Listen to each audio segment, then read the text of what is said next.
Dice así la palabra de Dios.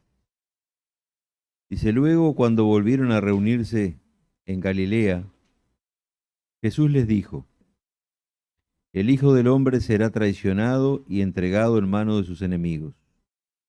Lo matarán, pero al tercer día se levantará de los muertos. Y los discípulos se llenaron de profundo dolor. Yo les pregunto algo, ¿no les causa cierta extrañeza algo en este versículo, en estos versículos?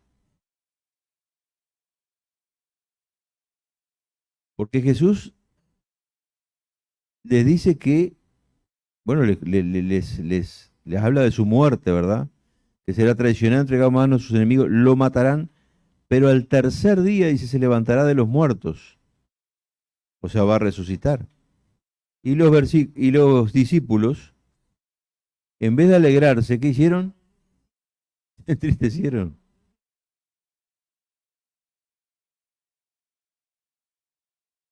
¿Qué pasó ahí? ¿Qué pasaba con esos discípulos?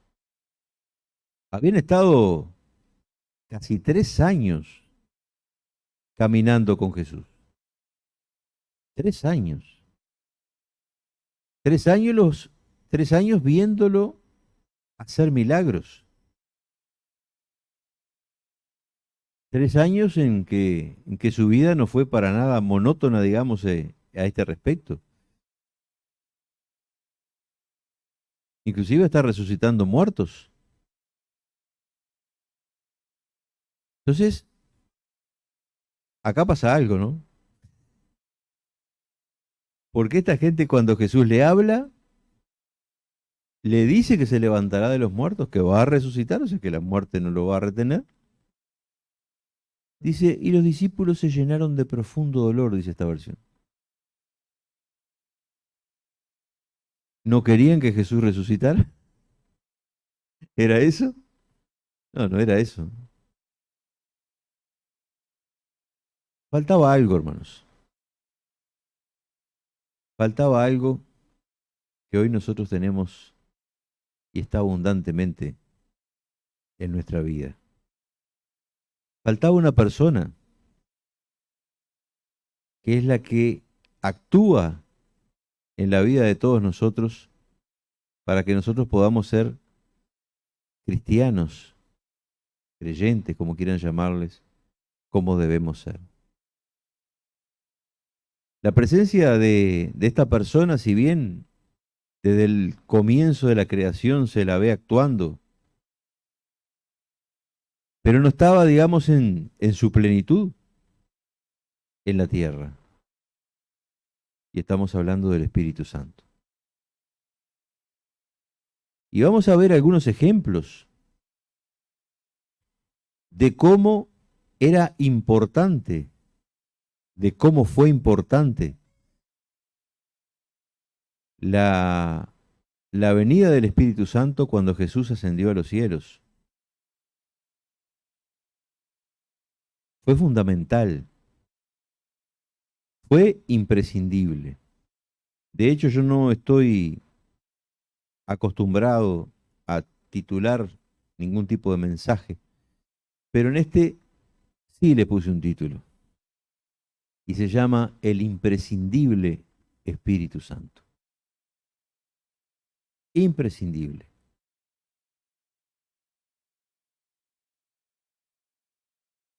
Que es un tema muy amplio el del Espíritu Santo. Abarca toda la Biblia. Tal vez no vayamos a tocarlo en todos los puntos ahora. No lo vamos a tocar en todos los puntos. Vamos a tocar una versión bastante más reducida, porque es muy amplio. Pero es muy importante, porque el Espíritu Santo es lo que hace la diferencia fundamental para que nosotros podamos ser un verdadero hijo de Dios. Sin la presencia del Espíritu, hermanos, no hay conversión. Sin la presencia del Espíritu, no hay presencia de Dios, no hay amor. El Espíritu Santo, como dijimos, es una persona. Y muchas veces lo repetimos y lo repetimos a esto en muchos mensajes, que el Espíritu Santo es una persona y está definido como la tercera persona de la Trinidad. Ahora, ¿por qué decimos esto? Tenemos que fundamentarlo. En la Biblia, a lo largo, toda la extensión de la Biblia, se nos habla de el Espíritu Santo con atributos de persona. Por eso decimos que es una persona y vamos a nombrar los atributos, algunos de los que tiene el Espíritu Santo. Hay sectas falsas y religiones que hablan del Espíritu Santo como la fuerza activa de Dios, como por ejemplo los testigos de Jehová. Si usted les pregunta del Espíritu Santo, dice, sí, el Espíritu Santo es la fuerza activa de Dios. Pero una fuerza activa de Dios no tiene atributos de persona, como lo vamos a ver. Como por ejemplo, el Espíritu Santo enseña. Leemos en Juan 14:26 que dice, pero cuando el Padre envía el abogado defensor, la nueva traducción viviente lo nombra como abogado defensor, Juan 14:26. Pero cuando el Padre envía el abogado defensor como mi representante, es decir, al Espíritu Santo, Él les enseñará todo y les recordará cada cosa que les he dicho.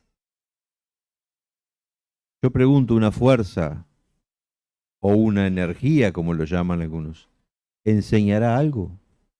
No, ahí ya cae por tierra. Quien enseña es una persona, es alguien que tiene un conocimiento, ¿verdad? Que puede enseñar,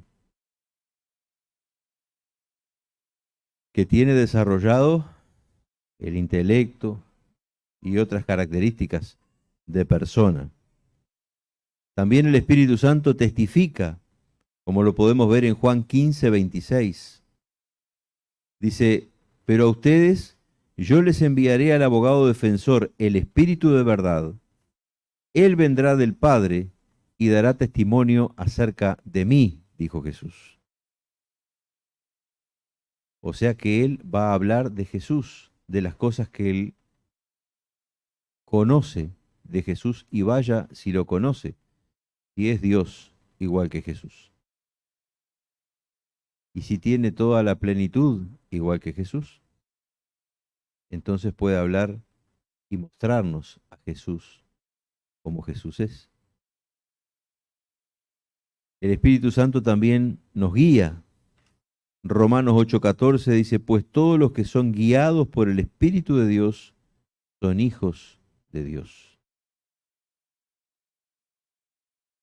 El Espíritu Santo habla, lógicamente.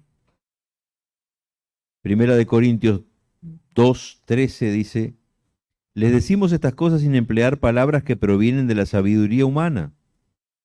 En cambio, hablamos con palabras que el Espíritu nos da.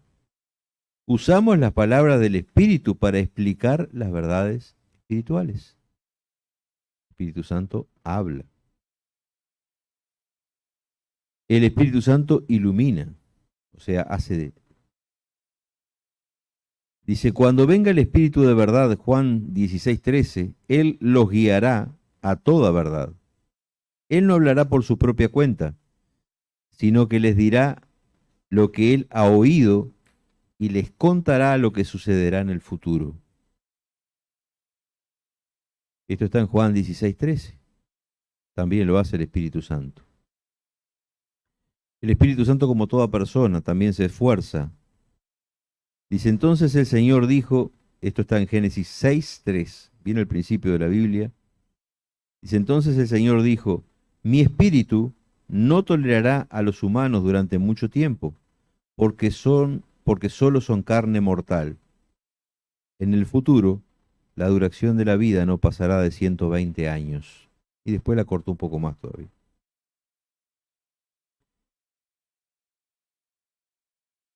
Los más robustos 70, 80.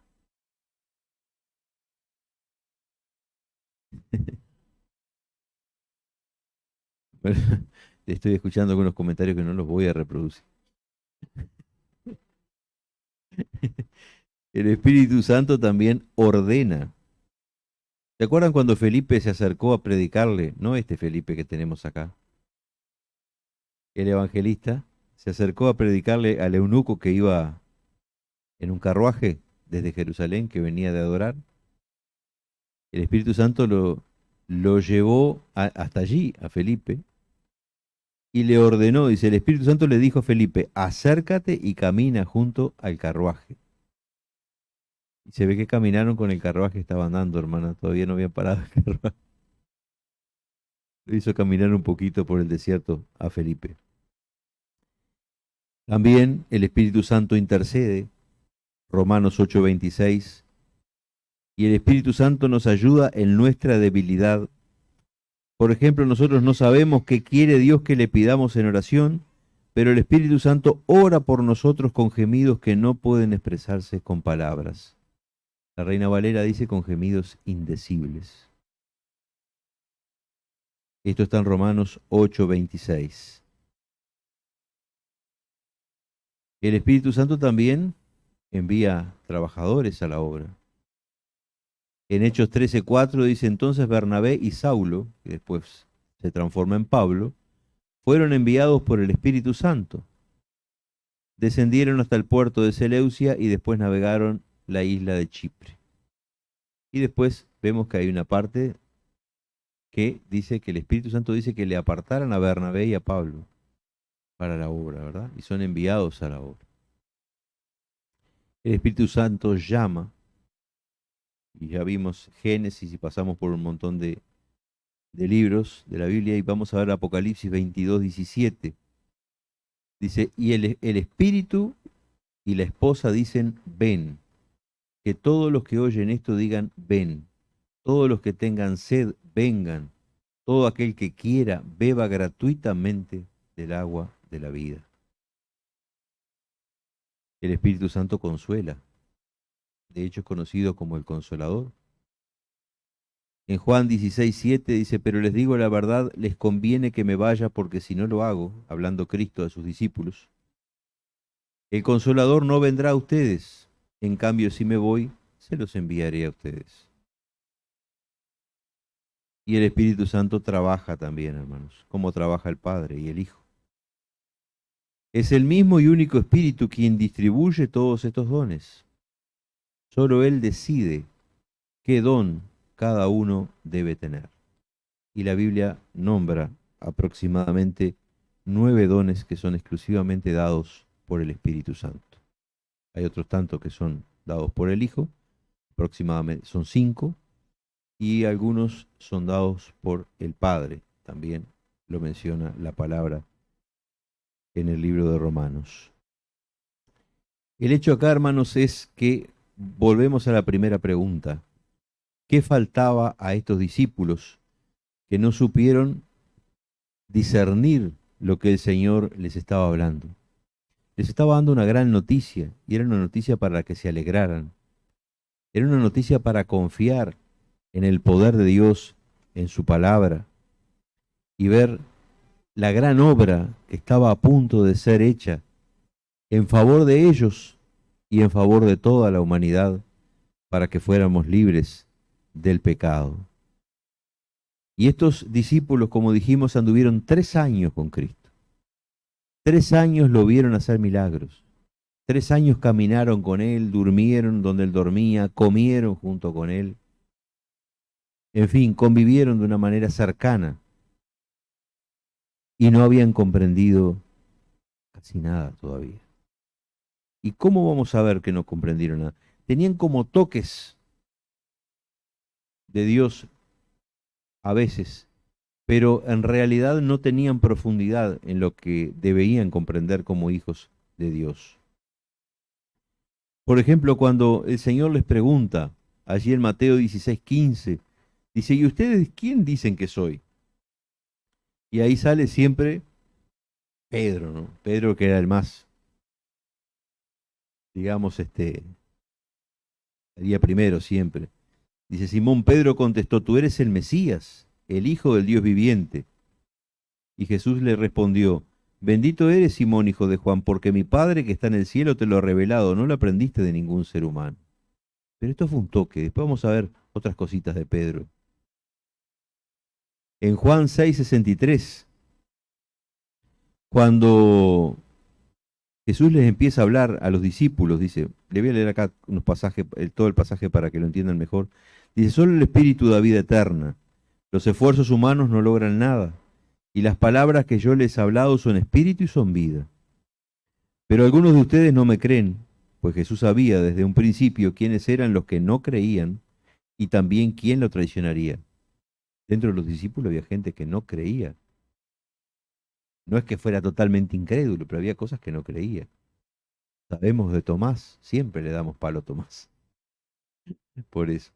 Y había uno que lo iba a traicionar, también lo sabemos cuál es.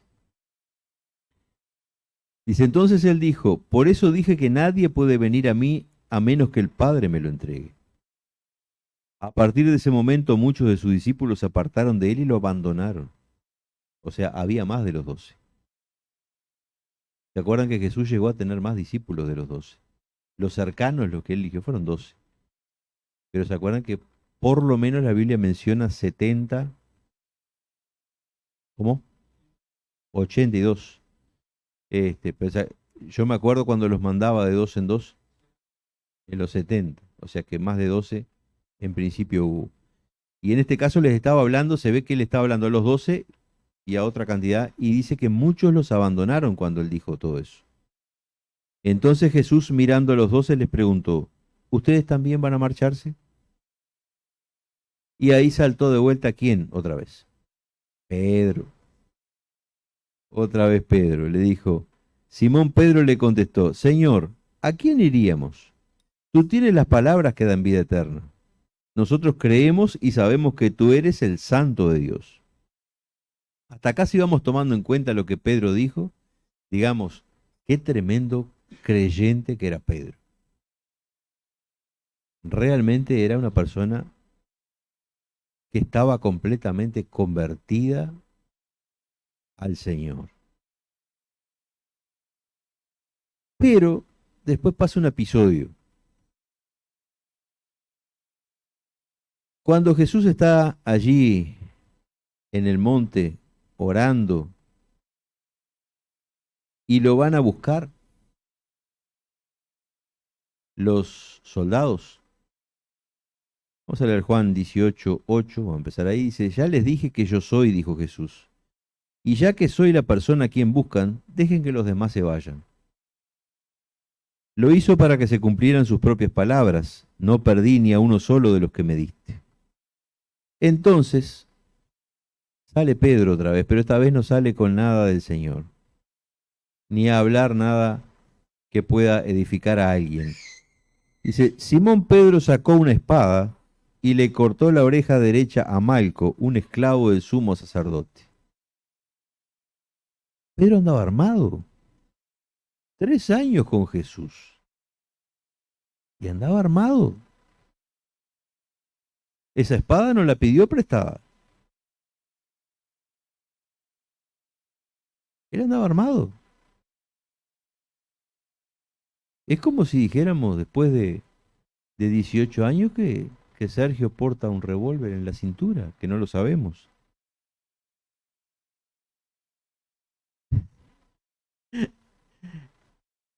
Pero verdad que es sorprendente, ¿no? Después de 3 años con el mismo Dios, caminando al lado de Jesús, andaba armado. Y no solo andaba armado, no le costaba mucho usar el arma que tenía. ¿Qué hizo? Quiso usar su humanidad, nunca entendió lo espiritual. Y le tiró, y dígame, no le tiró a la oreja, él no le quiso cortar la oreja. Él le erró, él le tiró a la cabeza. Él lo iba a matar al esclavo. Le erró y le cortó la oreja. Entonces le dijo Jesús a Pedro, mete tu espada en la vaina. ¿Acaso no voy a beber de la copa del sufrimiento que me ha dado el Padre? Y en Mateo 26:52, hablando del mismo episodio, Jesús le dice, guarda tu espada. Le dijo Jesús, los que usan la espada morirán a espada. O sea, los que quieren resolver las cosas por la carne van a comer del fruto del camino que eligieron para resolver las cosas. Cuando elegimos resolver los conflictos y los problemas por el Espíritu, vamos también a tener el resultado que el Espíritu nos da. Eso tenemos que tenerlo en claro.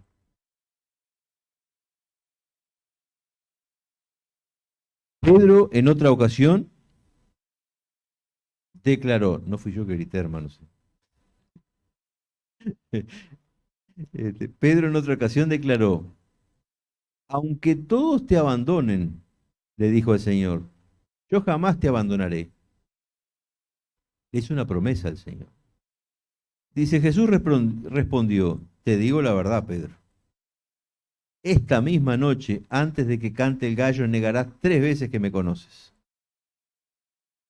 Jesús los conocía muy bien y sabía que ellos no estaban con con ese ímpetu cristiano todo que aparentaban a veces. Como digo, a veces tenían toques de Dios y decían cosas de Dios porque el mismo Jesús se lo dijo. Pero en sí su vida todavía no estaba plenamente entregada a Cristo. Su vida todavía no eran creyentes, digamos, cabales, totales. Y Pedro le dice, no, insistió Pedro, dice, aunque tenga que morir contigo, jamás te negaré. Y los demás discípulos juraron lo mismo.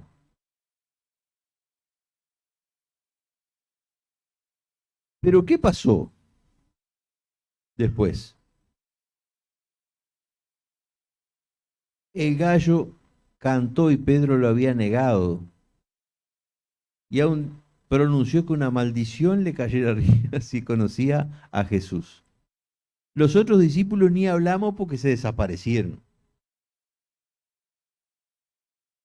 Y esto eran los que ofrecían eh, que no iban a negar a Jesús. O sea que lo tenían que haber permanecido con él si no lo iban a negar. Tenían que haber ido a apoyarlo, tenían que haber estado allí para decir, somos igual que él.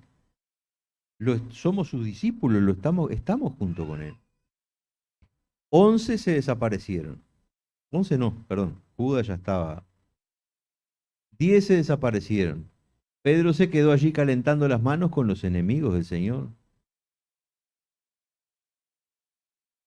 ¿Y cuántos muchas veces no se calientan las manos con los enemigos del Señor?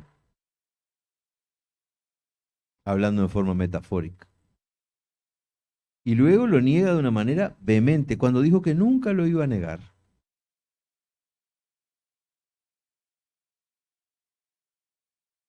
No estaban preparados, no estaban prontos, no había en ellos la presencia de Dios.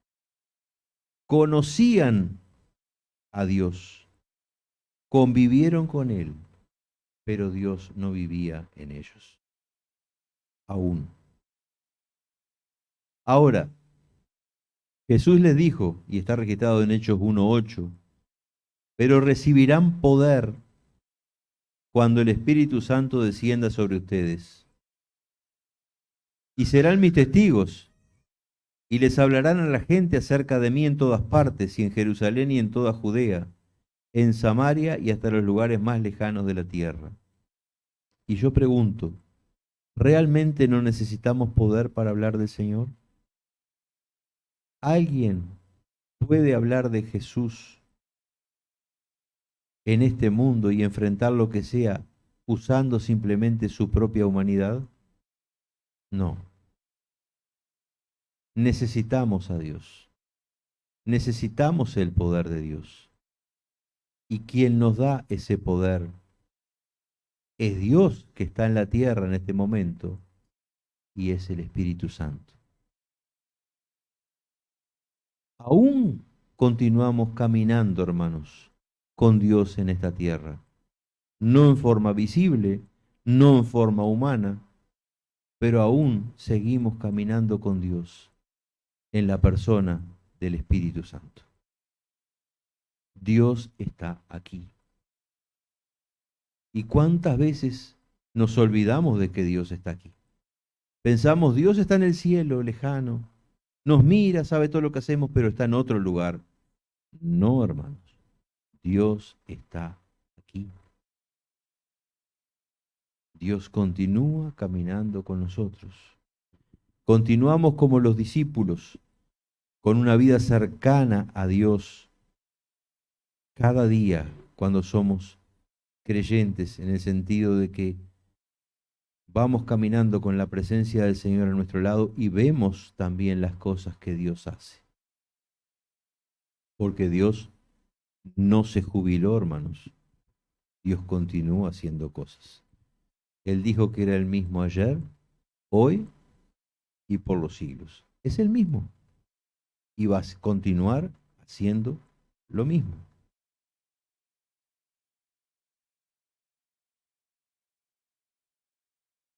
Entonces, después que el Espíritu Santo viene sobre la persona cambia. Cuando creemos, el Espíritu Santo viene a vivir en nuestra vida, ¿verdad? Porque ¿quién convence de pecado, de juicio? Es el Espíritu Santo. Él viene a vivir en nosotros. Y la Biblia nos insta a que después seamos llenos de Él, ¿verdad? Está escrito. Ahora, miren cómo cambian las cosas después. Después que pasó todo esto, después que Jesús ascendió al cielo, que el Señor les dice que esperen la presencia, la venida del Espíritu Santo en el aposento alto, que el Espíritu Santo vino sobre ellos. Pedro se para Pedro, aquel Pedro que dijo que una maldición viniera sobre él si estaba con Jesús, aquel Pedro que tuvo miedo, aquel Pedro que negó a Jesús, se para ante una multitud y pronuncia estas palabras. Pueblo de Israel, escucha. Dios públicamente aprobó a Jesús de Nazaret al hacer milagros poderosos, maravillas y señales por medio de él, como ustedes bien saben. Pero Dios sabía lo que iba a suceder y su plan predeterminado se llevó a cabo cuando Jesús fue traicionado. Con la ayuda de gentiles sin ley, ustedes lo clavaron en una cruz y lo mataron. Me estaba acusando, y era una multitud. Y antes él había disparado, todos habían disparado. Y yo supongo que los otros estaban con él ahí también. Y se lo clavaron en una cruz y lo mataron. Pero Dios lo liberó de los terrores de la muerte y lo volvió a la vida, pues la muerte no pudo retenerlo bajo su dominio. Ahora yo pregunto, ¿es la misma persona? No, no tiene nada que ver. No fue el traicionero que fue la noche que entregaron a Jesús. Fue otra persona completamente diferente, lleno de coraje, de fe, de conocimiento. Y los confrontó, y era una multitud, sin miedo. En Hechos 4:8 dice, entonces Pedro, lleno del Espíritu Santo, les dijo, gobernantes y ancianos de nuestro pueblo, ¿nos interrogan hoy por haber hecho una buena obra a un inválido? ¿Quieren saber cómo fue sanado? Dice, déjenme decirle claramente tanto a ustedes como a todo el pueblo de Israel, que fue sanado por el poderoso nombre de Jesucristo de Nazaret, sin miedo ninguno, a los religiosos de Israel. Dice, el hombre a quien ustedes crucificaron, pero a quien Dios levantó de los muertos. Ningún problema tenía en confrontarlos. No era el mismo Pedro. Dios lo había transformado. Dios lo había transformado. Y no solo lo hizo con Pedro, lo hizo también con el apóstol Pablo, un perseguidor de la iglesia, un hombre que consentía en los asesinatos de cristianos. Miren lo que dice Hechos 8:3. Y Saulo iba por todas partes con la intención de acabar con la iglesia. Iba de casa en casa y sacaba a rastras tanto a hombres como a mujeres y los metía en la cárcel. Pero este hombre tuvo un encuentro con Cristo. Y también conoció a Jesús en una visión, cuando venía en el caballo, que se le aparece una luz, que cae del caballo, él queda ciego, lo llevan a Damasco. Él ahí conoció a Jesús, creyó, pero faltaba algo en la vida de Pablo. No estaba pronto todavía, y no es que Jesús no pronto. Faltaba a Dios llenarlo y prepararlo para ese ministerio con poder, como decía Cristo. ¿Qué pasa? En Damasco, un cristiano llamado Ananías es, digamos, comisionado, ¿no?, para ir y orar por Pablo. Dice Hechos 9:17, así que Ananías fue y encontró a Saulo, puso sus manos sobre él y dijo, hermano Saulo, el Señor Jesús, quien se te apareció en el camino, me ha enviado para que recobres la vista y seas lleno del Espíritu Santo. Al instante, algo como escamas cayó de los ojos de Saulo y recobró la vista. Luego se levantó y fue bautizado. Y después conocemos el ministerio de Pablo. Ministerio fructífero, varias cartas escritas por él que están en las Sagradas Escrituras, inspiradas por el Espíritu Santo, una vida totalmente dedicada y sacrificada en la obra a Dios hasta su propia vida, porque él entregó su vida. Él fue ejecutado por causa del Evangelio. Hoy leemos lo que el Espíritu Santo le inspiró a Pablo y es palabra de Dios. Pero este hombre tuvo que pasar por esto, por un encuentro con Dios y por un encuentro con la tercera persona de la Trinidad, en el sentido de que fue lleno de la presencia de Dios. Él primero creyó, porque dice que cuando, y ahí se ve que Dios vino a él, pero él después fue lleno, y es lo que hablábamos hace un ratito. Porque dice que él oraba, después que cayó el caballo, que estaba ciego, él oraba, pero faltaba esto, este toque de Dios, esta llenura de Dios, que Dios decidió dársela a través de esta manera, con Ananías. Hay varios pasajes que mencionan en la Biblia a Pablo lleno del Espíritu Santo, cuando enfrenta a un hechicero. Dice Hechos 13:9, Saulo, también conocido como Pablo, fue lleno del Espíritu Santo y miró al hechicero a los ojos. Y, y Dios nos capacita para enfrentar el mal también, ¿no?, y para derrotar las obras del maligno a través de su presencia que llena nuestra vida. El Espíritu Santo también tiene no solo la capacidad de, o sea, el hecho de capacitar, sino que puede dirigir y decidir.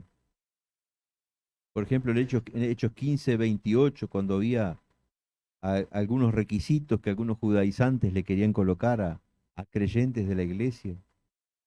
Y este problema es llevado a Jerusalén, a los principales apóstoles, ¿no?, que eran digamos, los patriarcas de la iglesia.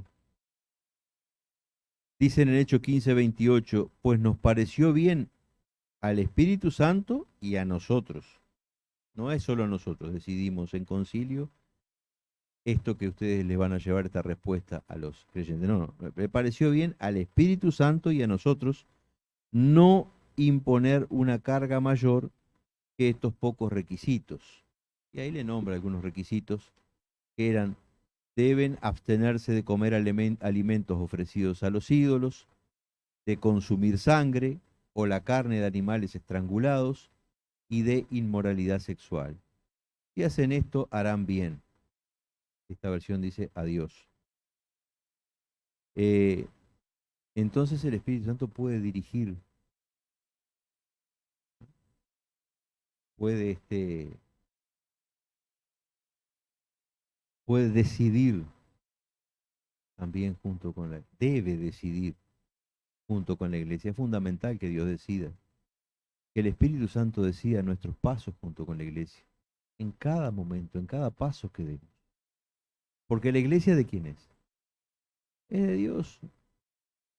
Acá todos somos, dice la Biblia, siervos, pero en realidad la traducción correcta es esclavos de Dios, esclavos por amor.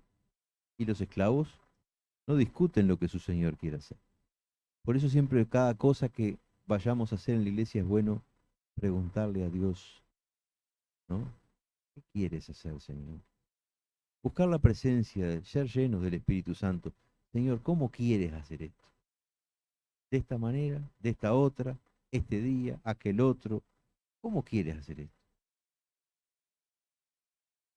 No a veces dejarnos guiar por nuestra propia humanidad, porque podemos tener muy buenas intenciones, sin lugar a dudas.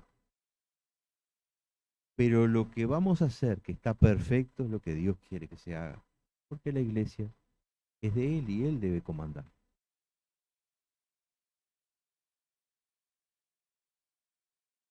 El Espíritu Santo es el que convence de pecado, de justicia, de juicio, ¿verdad? Eso está en Juan 16:7.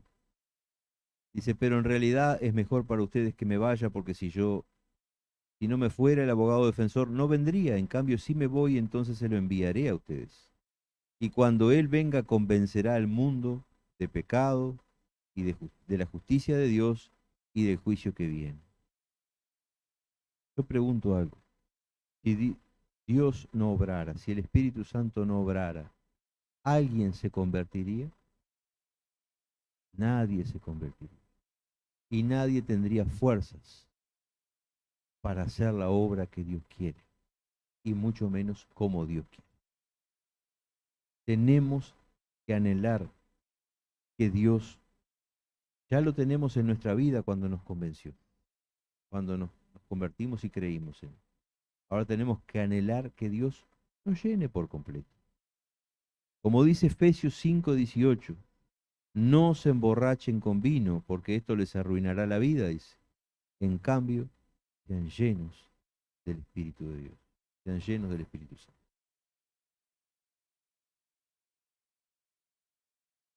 Ser lleno del Espíritu Santo, hermanos, es estar permanentemente en la presencia de Dios, siguiendo lo que Dios quiere, amando lo que Dios ama, odiando lo que Dios odia,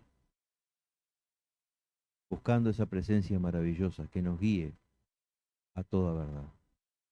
Eso es lo que hace la transformación verdadera de una vida y lo que hace que una persona sea un verdadero creyente, la presencia de Dios en su vida.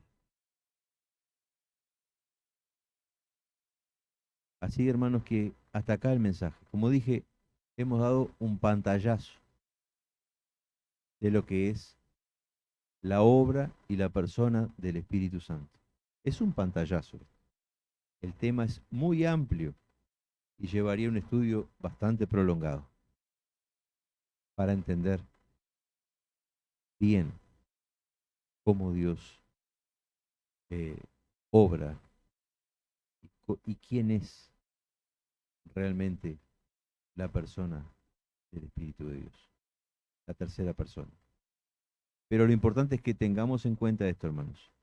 Aún, voy a repetirlo por última vez, aún seguimos caminando con Dios, como aquellos discípulos caminaron con Jesús. Él está aquí. Nuestros ojos no lo ven, pero Él está aquí. Dios continúa en esta tierra. ¿Cuándo se va a ir? Cuando nos vayamos nosotros también. Ahí sí, pobre del que quede, pobre del que quede. Que Dios los bendiga en esta noche.